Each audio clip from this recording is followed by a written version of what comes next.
आप सभी साधकों और भक्त वृंदों और वैद्यों को मेरा हृदय से प्रणाम। पहले तो खाली वैद्य होते थे, अब आप सब लोग भी आ गए हैं। बेल बेल का शरबत गर्मियों में बहुत फेमस चीज है। कभी कभी जो चीजें बड़ी आसानी से मिल जाती हैं, जो हमारे पुराणों में, पद्धति में, परंपरा में चली आ रही हैं, वो चाहे अध्यात्म की हो चाहे आरोग्य की हो, हमने इनको बहुत टेकन फॉर ग्रांटेड रख रखा है। आश्चर्य की बात तो यह है, बिल्व पत्र जो आप शंकर जी के ऊपर चढ़ाते हैं वो, और बेल का फल और बेल के पत्र दोनों में मेडिसिनल प्रॉपर्टीज बाबा कूट कूट के भरी है। फाइटो मेडिसिन का एक पेपर में एक आर्टिकल पब्लिश हुआ है, antimicrobial activities of Aegle marmelos. Aegle marmelos इसका बॉटनिकल नेम है। इसमें ये प्रूव हुआ है ब्रॉड स्पेक्ट्रम एंटीबायोटिक है ये।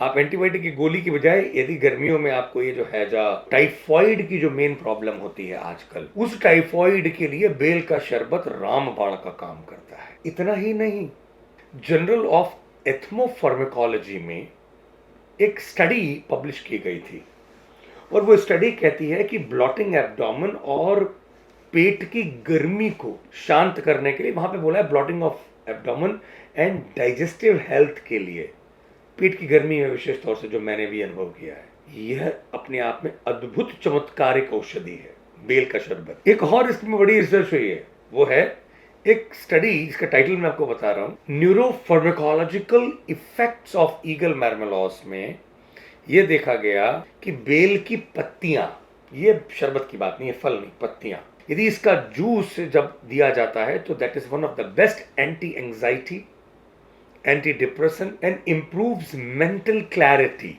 ये जो एक कंफ्यूजन सा हो जाता है ना ब्रेन में, डिस्टर्बनेस जो होती है, वो ठीक कर देता है।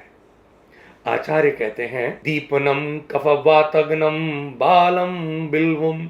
जो बाल बिल्व है, मतलब जो फ्रेश फ्रूट है, वो दीपन है, डाइजेशन को बेटर कर देता है। कफवातग्नम, जितने भी शरीर में ब्लॉक्स हैं इनको खोल देता है।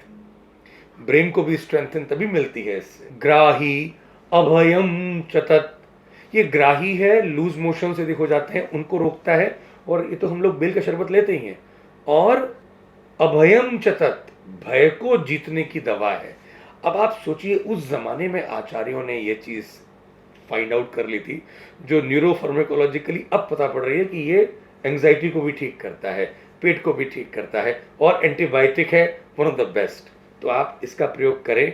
गर्मियां अब आ गई हैं, तो अब मैं तो आपसे अनुरोध ये करता हूं कि मंदिर में अब आप रोज भगवान को बेल के शरबत का प्रसाद चढ़ा दें, और जो गोपेश्वर महादेव हैं उनको आप बिल्व की पत्ती चढ़ाते ही हैं, उसका रस उसके बाद में पिएं, तो हेल्थ ये पूरी गर्मियों में अच्छी रहेगी आप लोगों की।